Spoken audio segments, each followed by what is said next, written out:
Ir, protams, arī man šie skaidrojumi, tur labā smadzeņu puslode, kreisā smadzeņu puslode, ja, kur mēs šī loģiskā, analītiskā domāšana, tā ir šī kreisā smadzeņu puslode, ko mēs darbinām ikdienā pārsvarā.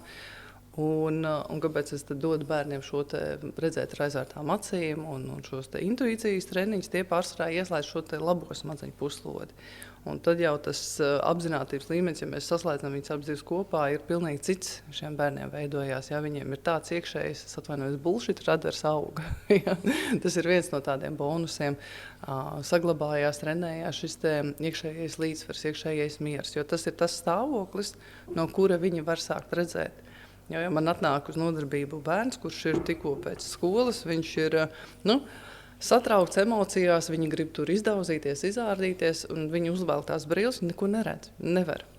Viņš nevar nokoncentrēties. Viņš nevar nokoncentrēties, jā. Un tas ir tas, ko pieaugušie meklē šobrīd arī savās ikdienās, kā es varu nokoncentrēties.